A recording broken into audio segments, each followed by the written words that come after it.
Bueno, buenas tardes. Vamos a comenzar a introducirnos en la unidad 2, que es una unidad que nos permite pensar la intervención en salud comunitaria y en psicología comunitaria.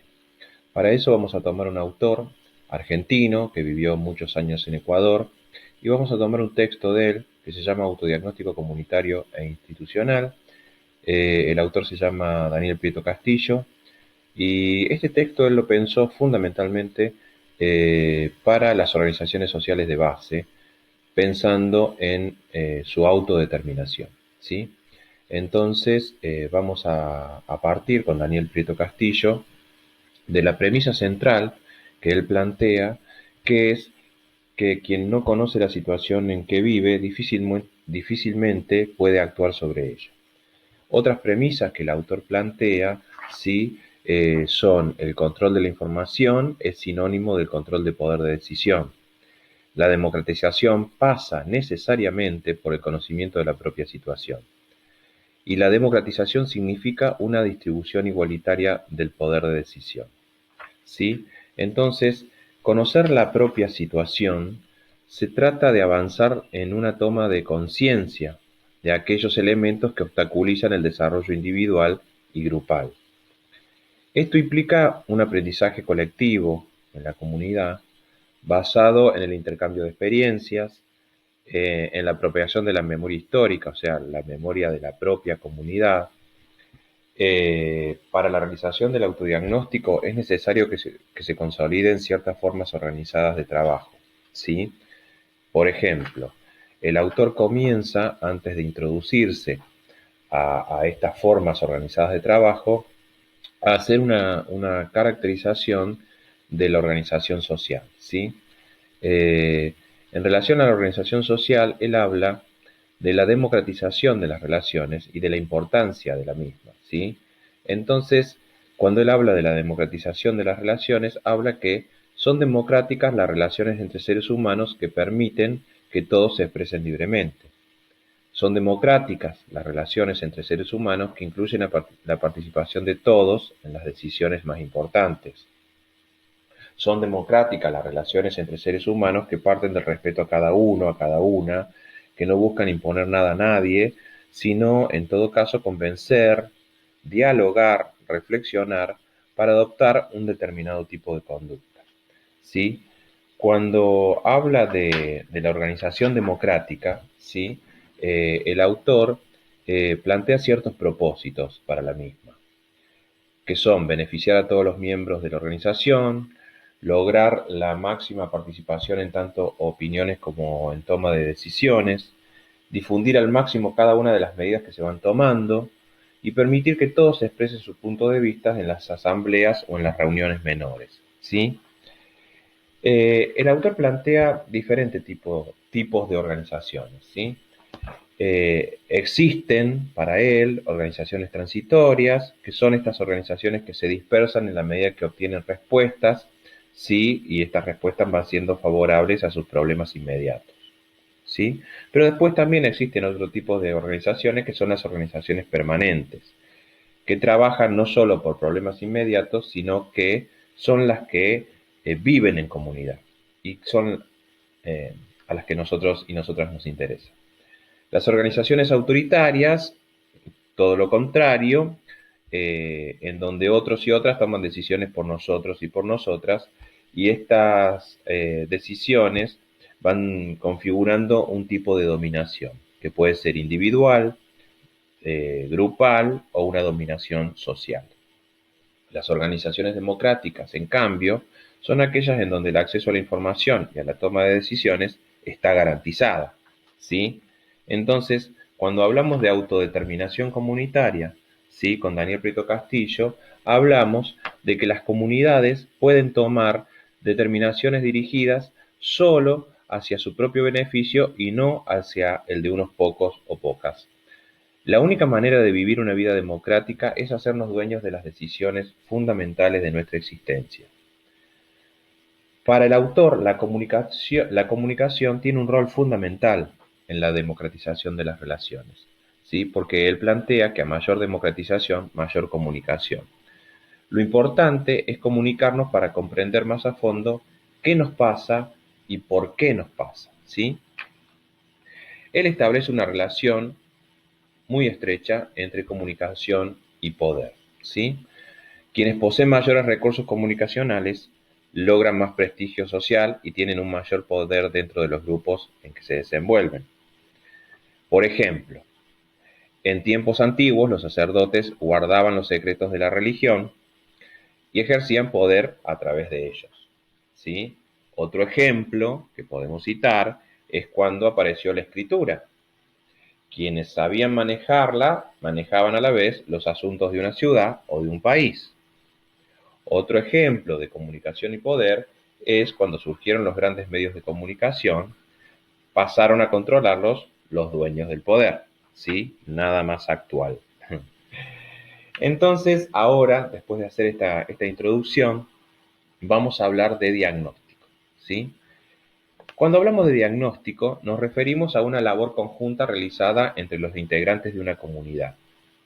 Una labor que significa un aprendizaje a partir de las experiencias ajenas y una forma de organización para buscar procesar esa información, dándonos una tarea en la que todos aprendemos de todos, mediante la organización de grupos de trabajo que realicen pequeños o más profundos estudios sobre la situación en la que se vive, ¿sí?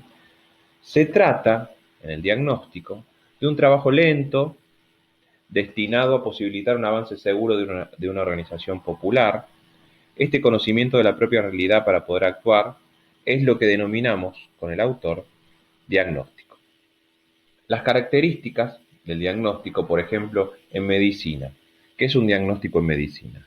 Es todo el proceso desde la observación de los primeros síntomas hasta las conclusiones. Eso en medicina se denomina diagnóstico.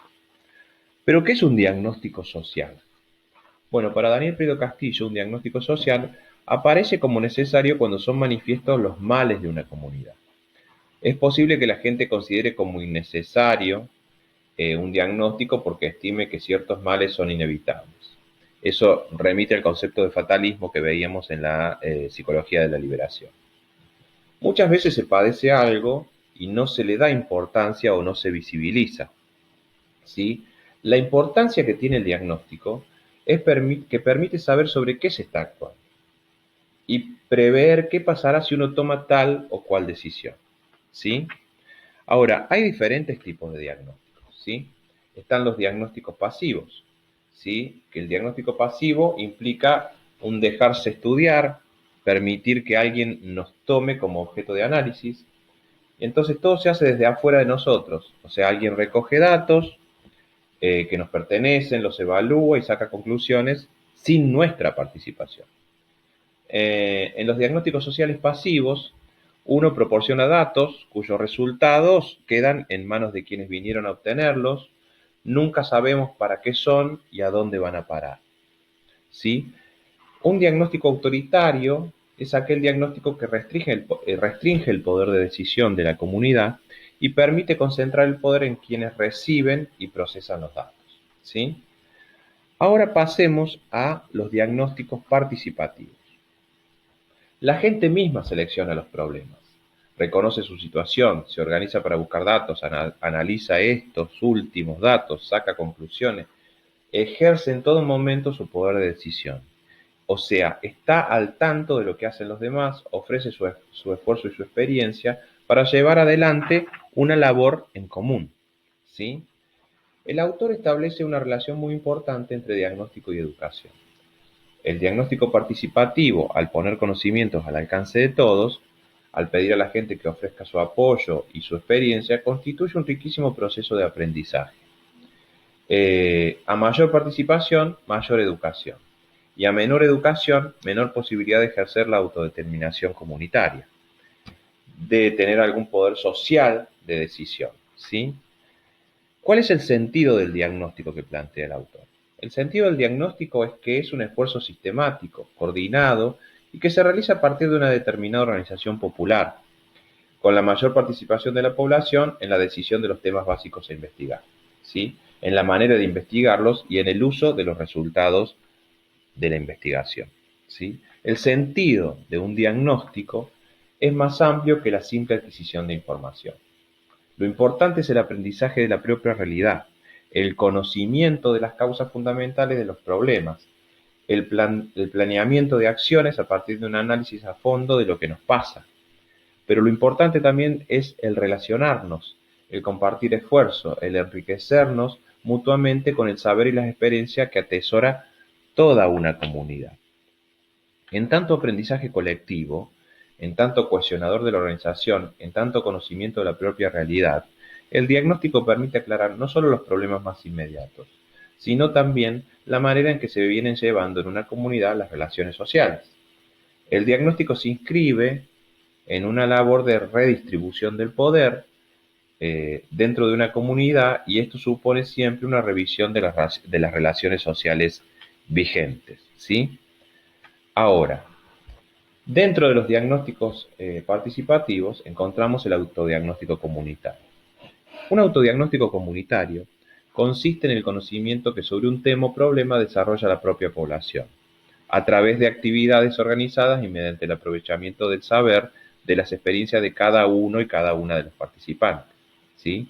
O sea, algunas consideraciones del autodiagnóstico comunitario tienen que ver con que el autodiagnóstico jamás parte de cero. Aprovechar la experiencia del saber comunitario significa recuperar la memoria colectiva, y el autodiagnóstico no solo posibilita el análisis de los problemas que vive la comunidad, sino que permite también revalorizar los elementos positivos que existen, ¿sí? El autor da algunos pasos, ¿sí?